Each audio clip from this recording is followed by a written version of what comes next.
In the last 7 years, I've made over $8 million. And in January 2021 alone, I made another million in revenue. Growing my revenue year after year has made me crush one internal ceiling after the other.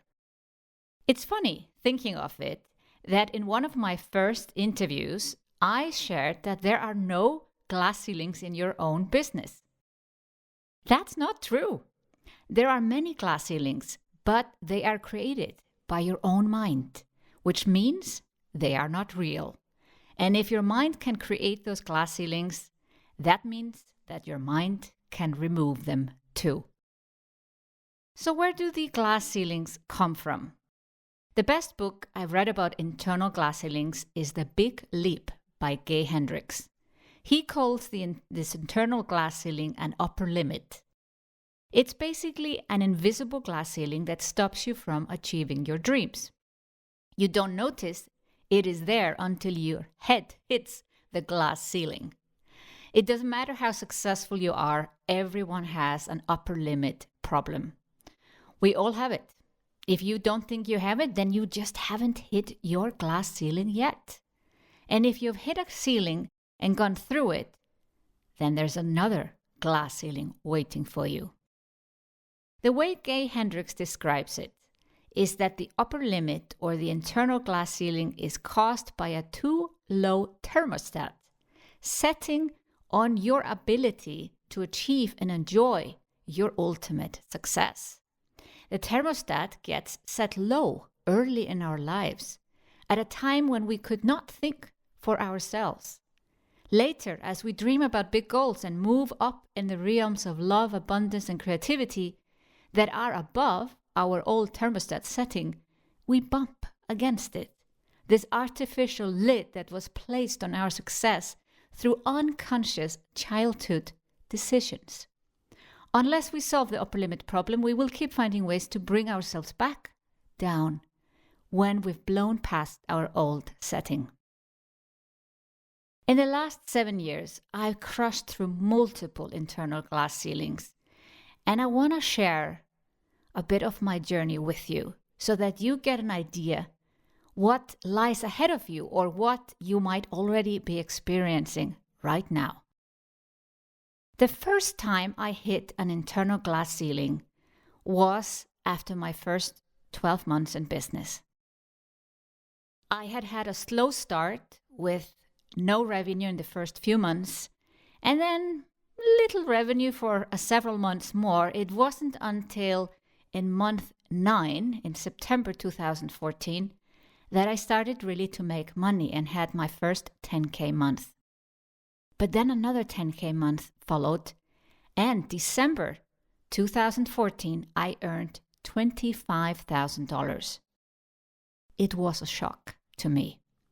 Even though I had been a CEO and managing director a decade before I started my own business, this was more money than I had earned in a month. And I started to ask myself, do I deserve this? Is this a fluke? Can I ever earn this kind of money again? Will someone come and take this money away? Who am I to earn this type of money? The imposter syndrome was working heavily. Do you know what the imposter syndrome is? When you think you're not good enough? It typically happens with people that are actually highly educated and very experienced. But I had all these feelings. And what did I do? I just continued to grow my business and did not address this obvious problem, which were my internal thoughts. And the result was that in January 2015, I earned $1,400. I basically sabotaged my success. I proved to myself, I proved to my weird thoughts and feelings that, yeah, it was just a fluke. It will never happen again. And here's the proof. I made it happen myself. I didn't send out emails. I posted little on social media. I didn't follow up with people who wanted to work with me. Yeah, I made it happen. And we do this, all of us. Not all the time, luckily, but we do it. And the key is to recognize. So at the end of January, I was shocked to discover I had only earned $1,400 compared to the $25,000 the month before. So I realized what was happening, and I spoke to people. I went into Facebook groups that I was a part of and asked them what was going on. I kind of realized quickly that I was doing this to myself. I was just wondering, what can I do to make this not happen? How can I get myself out of this? I read a book by Denise Duffield Thomas at the time. And just by talking to a few people and attending her bootcamp, actually in February 2015, I was able to solve this problem pretty much on my own. I basically noticed what was happening, and I was able to get myself back into gear. And in February, I had another 10K month, and I was quickly able to grow back to having 20K months. The second time I realized I was having an internal glass ceiling or an upper limit problem was when I started to launch. I launched group programs in my second year and third year of business, and then I started to do bigger launches in my fourth year for my Zumba program. And after every launch, I got sick. It was like I was getting a cold, and honestly, in the first few launches, I thought it was just a regular cold. I thought it was like maybe I was getting the cold during the launch, but somehow the body was able to fight it until I calmed down after the launch and was not so full of energy. But it was weird. It happened after every single launch. And then I heard other people talk about it. And that's why it's so important to share these things and not just keep them to yourself as if something that you need to be ashamed of. You do not need to be ashamed of your upper limit problem or your internal glass ceiling. Since everyone has it, you should be talking about it. It is through sharing that I have been able to get the help I needed, and I've been able to help others when they share. And so when other people shared that they had this launch sickness and I saw clients have it, I realized that I had to tackle this in order to help others tackle it too. It reminds me of a nightmare I had as a child. I was reading books by Ian Fleming, and I was reading, Dracula. I was reading quite scary books at the age of 12 already, and in English. I learned English relatively young in a language school and started to read when I was 12 years old, these books. And I was a little bit too young for these books, so sometimes I was a bit scared, and I started to have this nightmare. There was a guy following me in my dream. And this nightmare popped up almost every night. And I would wake up and I couldn't go back to sleep in my bed. I would take the mattress out of my bed and drag it into my parents' bed and sleep on the floor because their bed was basically too small for me to be in it too. And I was already 12 years old. But I felt better sleeping on the floor next to my mother because of this nightmare. And I started to think about this. What could I do? And on my own, I came up with this idea. Well, my dream is not a reality. My mind is creating this dream.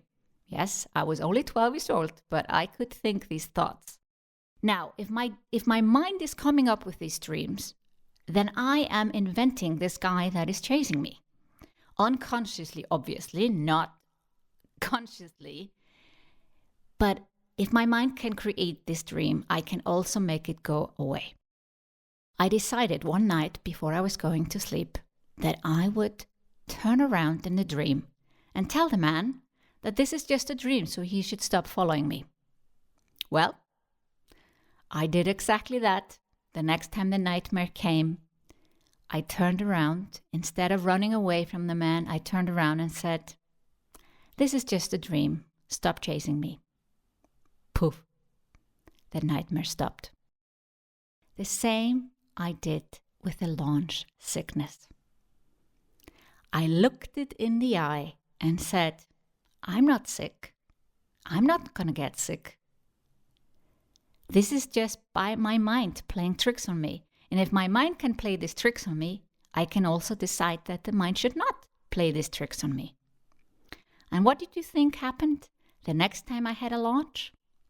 I had no launch sickness. Sometimes you just need to accept the problem, accept that I get launch sickness, but then say to yourself, what is the logical explanation for this? Is my mind creating this? Can I tell the mind to stop it and focus on something else instead? Yes, you can. But then I come to my third internal glass ceiling. I'm sure there have been many more, but this one is by far the biggest one I've had in my 7 years of business. So I'm going to focus most of this episode on this one because this is where the big learnings are, beyond those that I've already shared with you. So my first Zomba launch in June 2017 was a 6-figure launch. My very first big online course launch was immediately 6-figure launch. The next one, only 3 months later, was 180,000. And then in January 2018, only 6 months after that first launch, I had a $450,000 launch with a 5% conversion. This was unheard of for, at that time, a $2,000 course. After this amazing launch, I was convinced I could have a $1 million launch the following September, 9 months later. I knew how to launch. We knew our ideal client. We knew our launch method. And now we just needed to scale up our numbers. Sounded pretty easy to me. In order to have a $1 million launch, we calculated that we needed 12,000 leads. We had our money ready. And then we couldn't spend it. Apparently, there is an invisible ad spend limit on all Facebook ad accounts. Nobody had told us about this. Our Facebook ad manager didn't know about it. And even when we asked Facebook if this could be the case, they said it wasn't. We chased them and were trying to figure out why we could only spend a certain amount of money every day and then our ad account seemed to be blocked. At least we couldn't show more ads. But the next day we could start again. And again it was blocked. On the final day, on our open cart day, the last day to get some leads, Facebook finally admitted that there is an internal glass ceiling, you could call it, with all Facebook ad accounts, and ours were set exactly at this number that we stopped at every day. So that meant we could not get our 12,000 leads. But we were able to have a $470,000 launch, $475,000. So $25,000 more than our previous launch, but obviously not the $1 million launch I was hoping for. I had even been doing Instagram Live and Facebook Lives, I think, or maybe Instagram TV about my upcoming $1 million launch. I was so convinced that I would do it. And I was very discouraged when it didn't happen. And how some external forces had stopped us because we were totally ready and we knew we were doing all the right things. We just couldn't get the leads we needed to make it happen. So January 2019 came along and I thought to myself, okay, 4 months later, again, we are ready. We are ready with the money and now we're going to make it happen. We aimed for 15,000 leads. And yes, at the end, we actually got 15,000 leads, but we got them very late because this is when the ad rejections started to happen. We didn't have any ad rejections, I think, back in 2017 and 18. You could run ads and talk about almost anything, especially when it came to business coaching. It was no problem. But in 2019, they started to go after almost all businesses. You couldn't say how to make 6 figures in 12 months, even if your program literally could do that. They were basically deciding what kind of a marketing message you could put out there. So it became a surprise to many. And it was really the people who had more experience, bigger ad agencies, maybe bigger teams, or many copywriters on a team were able to quickly react to these changes. But we were not prepared. And although we got our 15,000 leads at the end, they came so late. The thing in a launch, you want to nurture the people who sign up for your launch list. And when you have too little time to nurture them, they're not going to buy. So we had also some issues with our launch training. I was trying something new. Typical entrepreneur, I always want to try something new. And that didn't work out. So yeah, I can try to blame it on Facebook, but also our new launch strategy was somehow too heavy and didn't work in the way that I expected. So we ended with 570,000, which is of course great results, but with 15,000 leads, it is not. And it was probably due to our new launch method that didn't work so well. I was determined to get more out of my launches in 2019. So we decided to launch in June. Typically, I would launch in January and September, but I decided it would be better to have just 6 months between the launches instead of 9 months. So June sounded like a good idea. Well, this is when the ad rejections really went through the roof. They maybe started a bit in January, but in June, they went absolutely crazy. Almost anything we tried to get through as an ad got rejected. It was very hard for us to get the leads that we were aiming for. And we weren't even trying to have $1 million launch. That was not even on the radar. I was just hoping for another $500,000 launch, if possible. We didn't get the leads we wanted. And then a heat wave hit us. During Open Cart, the phase where people should have been signing up for our program, there was a heat wave in Central Europe with over 30 degrees, people obviously outside and enjoying time at the swimming pool and not thinking about signing up for an online course. It really had an impact, I noticed, both the heat wave and obviously our super small launch list. Still, we did a couple of very cool things. We started doing social selling, which we do a lot of today, but back then, this was exactly when I remember we started social selling, when we sold through Messenger. The launch results were 330,000. That was disappointing, and it was the first time that our launch results were lower than in a previous launch. In all the launches before, we had always had a higher and higher result. Even if the result was not that much higher, sometimes just $25,000 more. But this time, it was a big drop. It was a big drop of $250,000 lower launch result. So to say that I was disappointed, let's put that mildly. But I want to emphasize, even though I say here I'm disappointed, I do not drag things on. I don't wonder about them forever. You know, if I was honestly like super disappointed and would cry myself into sleep, I would probably not be sharing this on a podcast episode. So yeah, you can be disappointed without it ruining your life or without you thinking about it for days and weeks.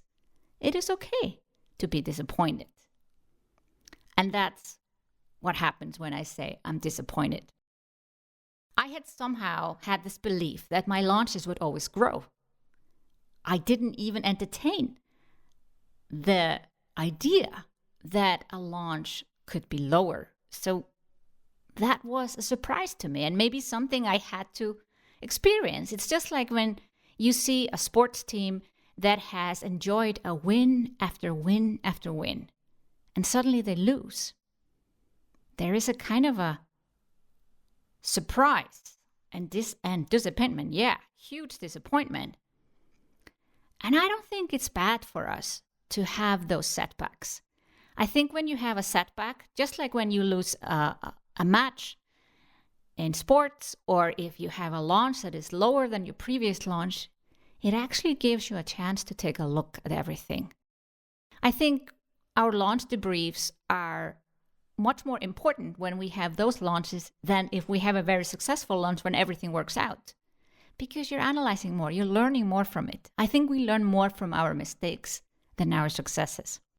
So in hindsight, I can be thankful, but in the moment, it's not exactly what you want.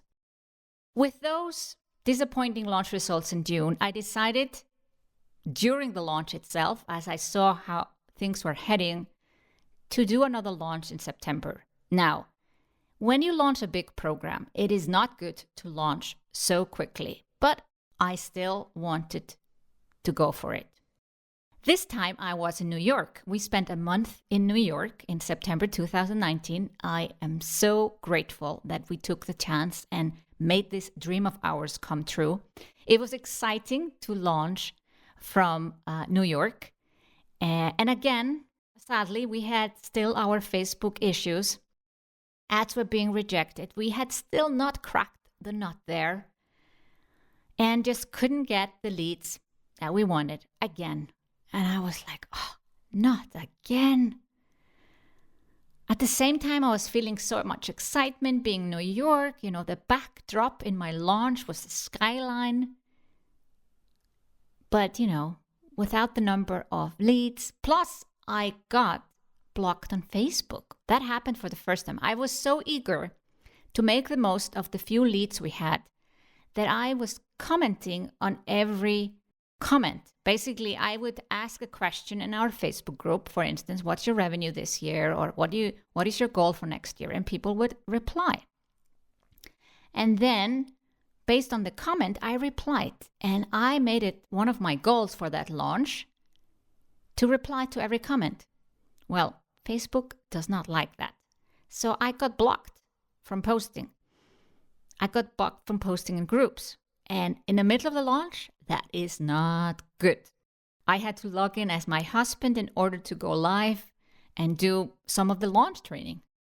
So yeah, we tried our best, but we only had a $250,000 launch. Now, you can imagine my disappointment.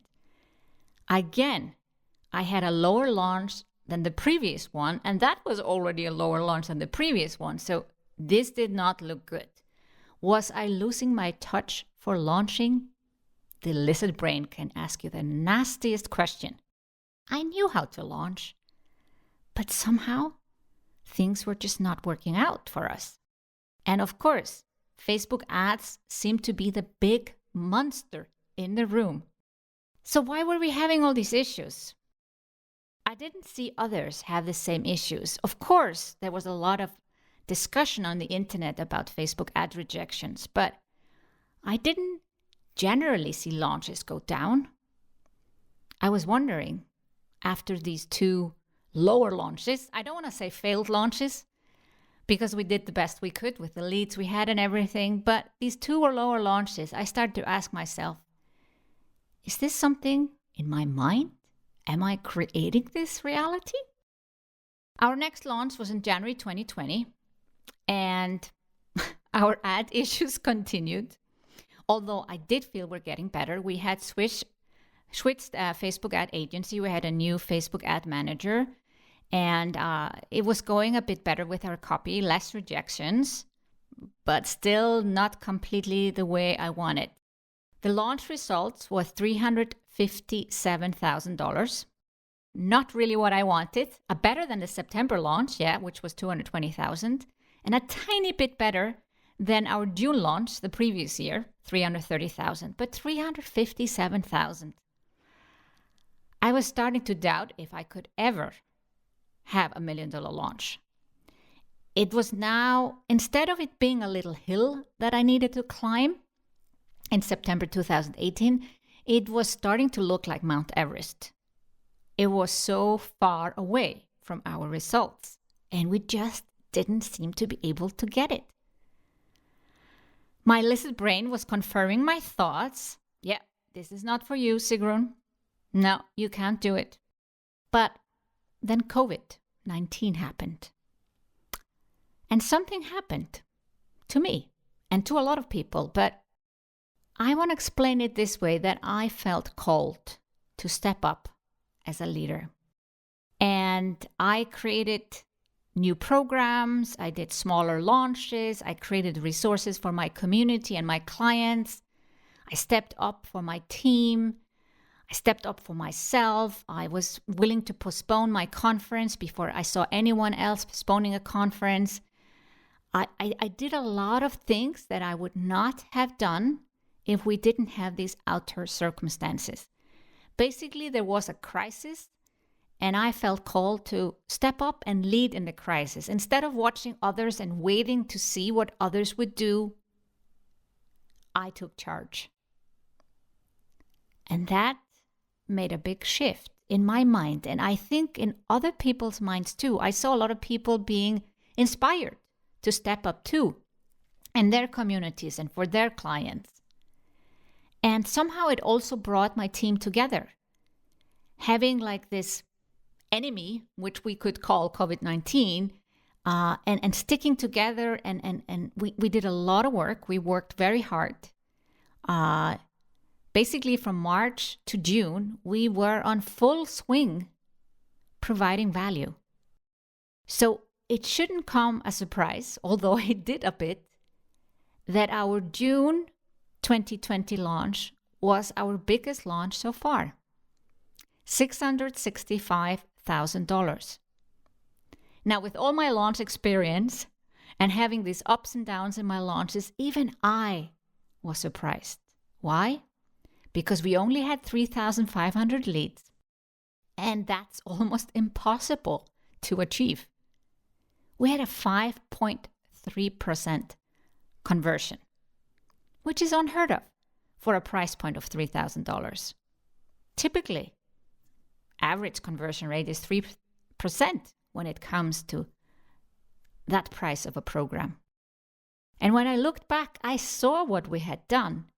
We had created this amazing launch runway, 3-month launch runway, with lots of activities, lots of reasons to sign up for the email list, lots of reasons to show up, and lots of ways for me to show and demonstrate all the amazing things that I can help people with and how the programs work.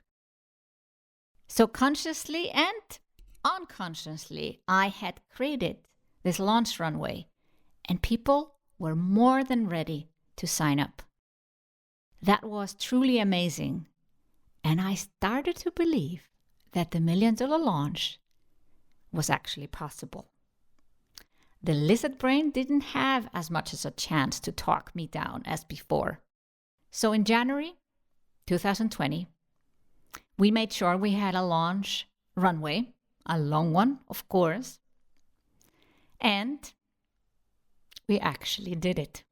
We had the $1 million launch that I've been waiting for so long. I get goosebumps sharing it with you.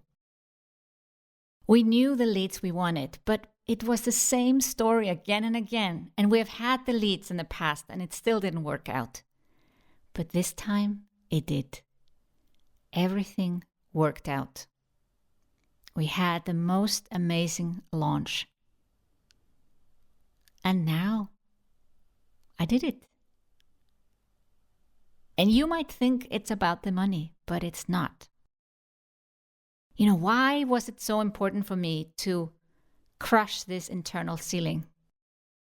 It's because I constantly want to grow. I want to grow as a business person, as a launch strategist, but also as a human being.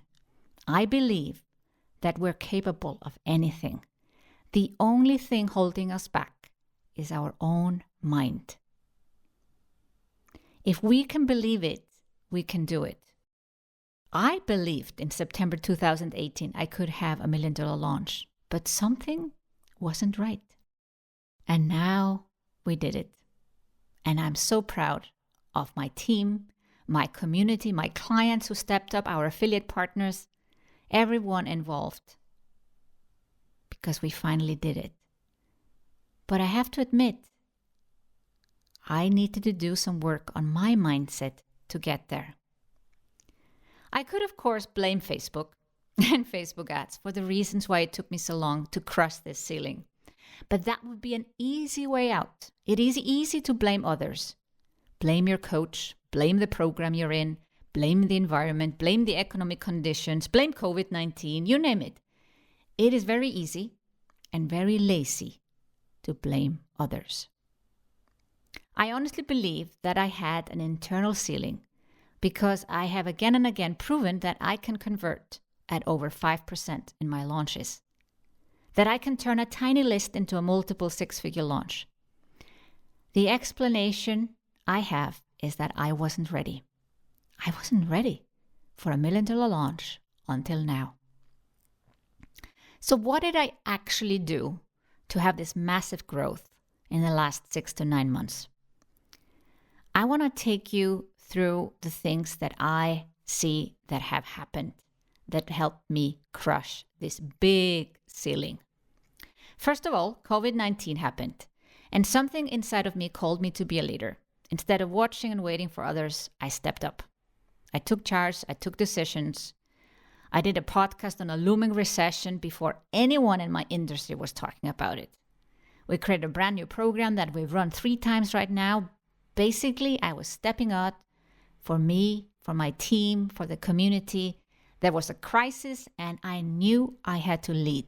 I had been a turnaround CEO many, many moons ago, and now I could benefit from that and step up in the leadership role that I need to be in. And yes, I saw myself as a leader before, but this time I really stepped up. Second, I had kind of given up on $1 million launch. So when I went into the June launch, I was just doing the best job that I could. We only had 3,500 leads. So $1 million launch was impossible. Even a $500,000 launch didn't seem doable at all. But we did the best we could. I think you can have $1 million goal or whatever goal that you're aiming for and just do the best you could and make the goal not so crazy. Like you don't have to achieve it, but you work in the way that you would as if the goal was achievable. And I think that's what we did. Since I had to postpone my conference that I was planning to do in June 2020, I asked all the speakers to come and speak during my launch activities. And they said yes. So I created a 5-day course, which included 3 speakers a day, plus other launch activities. And somehow I created a new way for me to launch. And that worked out so well that we had this $665,000 launch in June, which made me believe I could do more. I had basically crushed another ceiling that I had, a smaller ceiling that I had had in my launches before. The third one, once I had had this $665,000 launch, this $1 million launch was just like, okay, that's within reach. But first, I enjoyed a good summer vacation, and all my team went on holiday too. And it gave my mind time to, let's say, recharge, recover, explore new things, not think of business all the time, because we had very busy time after COVID. And then as I'm browsing, I think I'm in the cottage of my parents and I'm browsing through Facebook. Yeah, Facebook again. And I discover an apartment. You know, I had for years had a dream to upgrade and move to a newer and nicer apartment. But I either hadn't had the funds to do it or I didn't find anything that I liked.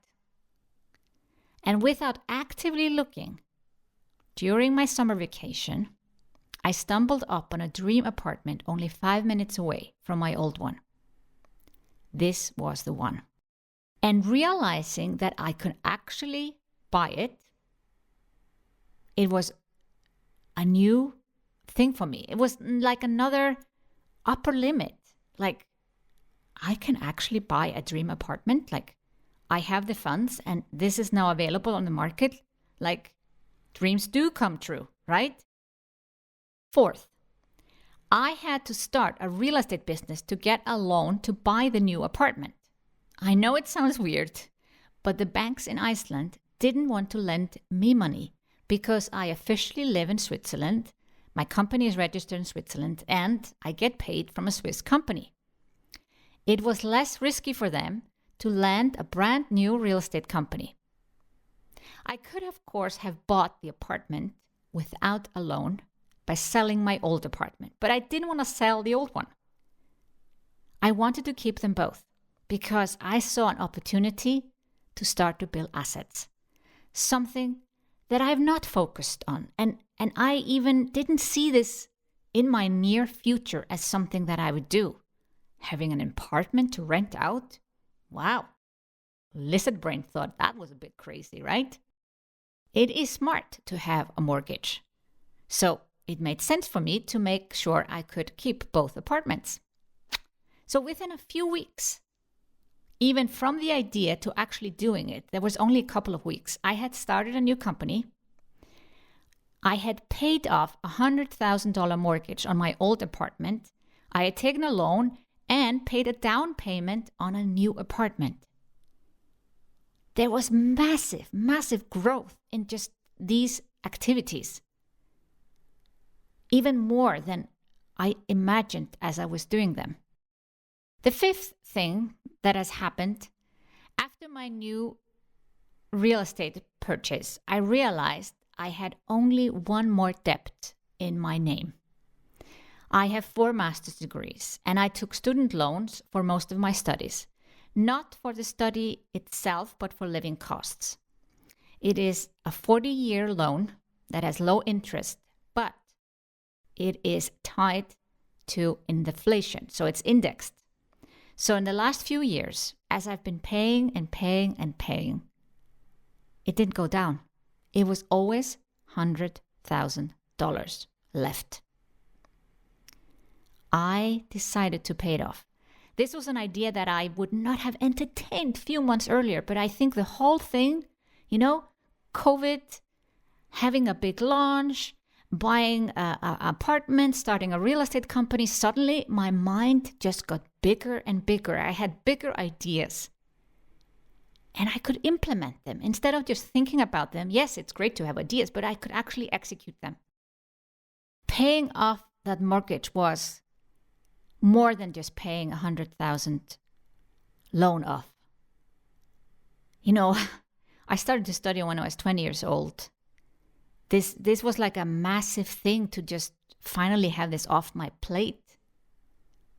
And I'm personally debt-free. Personally debt-free. Just imagine that. There's not many people that can say they're personally debt-free. Yes, I have mortgage on my new apartment, but that is under the name of my company. I don't have a debt to my name anymore. This expanded my mind again.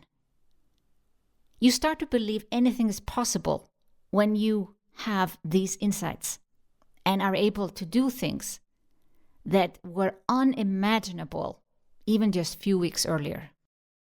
The biggest upgrade and the sixth reason or the sixth thing that happened in the last 6 to 9 months, which I think explains this big expansion that's been happening for me, is actually moving into the new apartment. It's a penthouse apartment, relatively new one, 3 years old. So I'm the second owner. Everything is new, stylish. There's a garage for my car. There's a elevator, like all the things you imagine in a brand new house, which my old apartment did not have. But I had also rented out my old apartment with all the old furniture. I originally decorated everything with IKEA furnitures. I had recently bought a new sofa, or a couple of years ago. I must be honest, 3 years ago, I bought a new sofa for the apartment. But, I bought the cheapest one. It was maybe not IKEA, but, similar price point. It was basically inexpensively decorated. and in a style that did not fit me anymore. It was the style of someone who was 29 years old when they bought the apartment. And now I felt I deserved something better and something new. And it was great to be able to rent my apartment to an embassy. They wanted it with furniture, so I moved into the new apartment with no furniture. And it was like a new world to me. And the little brain has been working heavily like, who are you to deserve this? Can you buy everything new? Can you go to the best designer stores? Can you just pick anything you want? Yes, I can. And it's time for this upgrade. And I felt so ready. And at the same time, there is these internal demons working on holding you back and telling you don't deserve it, that you're not good enough, that maybe this is a fluke. Sounds familiar to my first big month in business. As an architect, I've always loved modern classic furniture. And now I've been able to buy the best of the best, the thing that I want.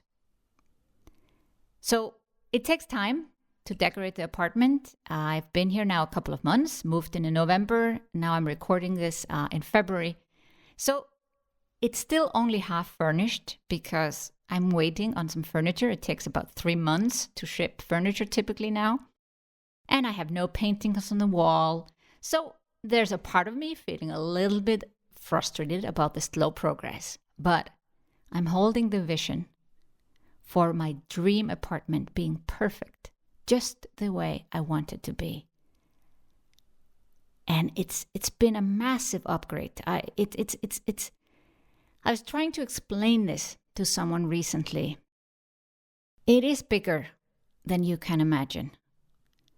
And it's bigger than I can imagine. I would not have thought that just moving in here and starting to realize some of the dreams of how I want this to look like would have some massive effect on me.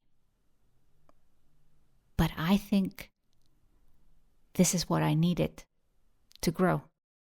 The seventh and the last point in all the things that I've seen happen in the last 6 to 9 months to help me crush through that internal ceiling is I've been physically stressed on and off through this COVID thing since March. And I thought first I maybe had some financial worries. Even if we had cash, I was like, do we have enough cash? If no one buys our courses, do we have enough cash? I thought it was that. And then I thought it was COVID, like worried about getting sick. But now I know it's been growth. It's just like the launch sickness. It all comes back in cycles, The symptoms you have for your glass ceilings are going to be similar. Even if the ceiling is higher and higher, it's going to be similar things happening. And I've been physically feeling it. I've felt stressed, not all the time, but it comes, it's on and off. And I wake sometimes up in the middle of the night, sweating, or I cannot sleep very well. But it goes, it comes and goes. It's like this just expansion, It grows and then it retracts together and it grows again. And as I'm coming out of this, my apartment is not finished, so I'm still feeling them growing pains internally, but I am feeling this something being released because I've crushed my biggest internal glass ceiling. And I feel like I'm coming on the other end like a new person. I'm still Sigrun, but I've somehow changed. I've crushed a ceiling that was hanging over my head since September 2018, and now it's no longer there. I'm sure there will be another ceiling at some point, but now I celebrate that I crushed the biggest one to date. By sharing my story, I hope you have seen how you can crush your internal glass ceiling too. The key is to admit that you have a glass ceiling. Then look for stories. you're telling yourself about that glass ceiling. Is there any reason you shouldn't break through? Some old beliefs or stories that you carry with you?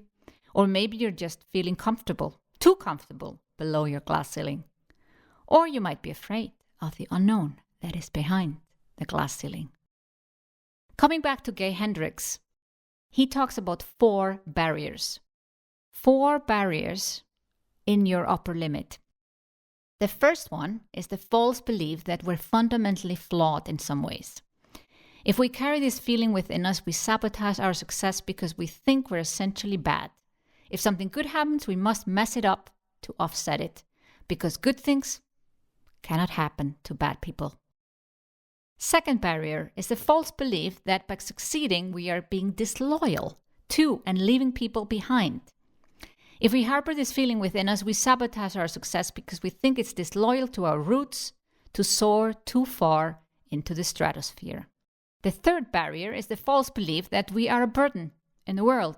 We carry this feeling inside of us, we sabotage our success so that we won't be a bigger burden. And the fourth barrier is the false belief that we must dim the bright lights of our brilliance so that we won't outshine someone in our past. If we hold this feeling inside of us, we tend to hold ourselves back from expressing the full potential of our innate genius. Wise words from Gay Hendricks and from his book, The Big Leap. As you can imagine, all these barriers are limiting beliefs that you have created in your mind.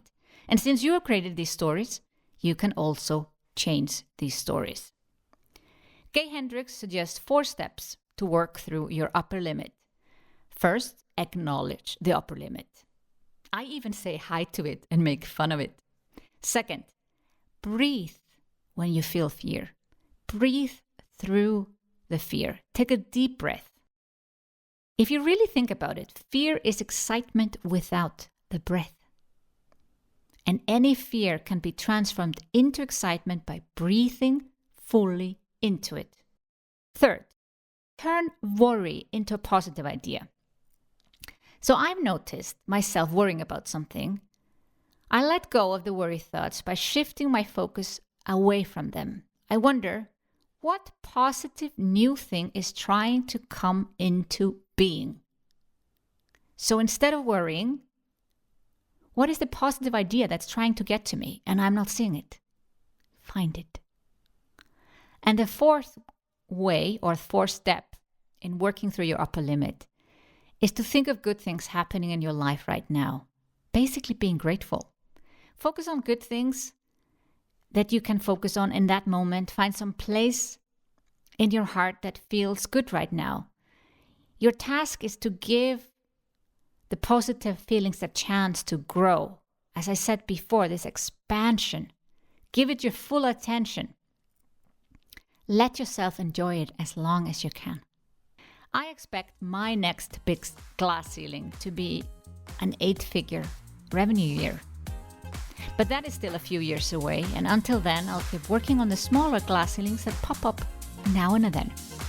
So after hearing my stories and the steps from Gay Hendricks, I would love to hear from you. What is currently your internal glass ceiling, and how you plan to crush through it based on this episode? Send me a DM on Instagram and share with me. I would love to hear from you.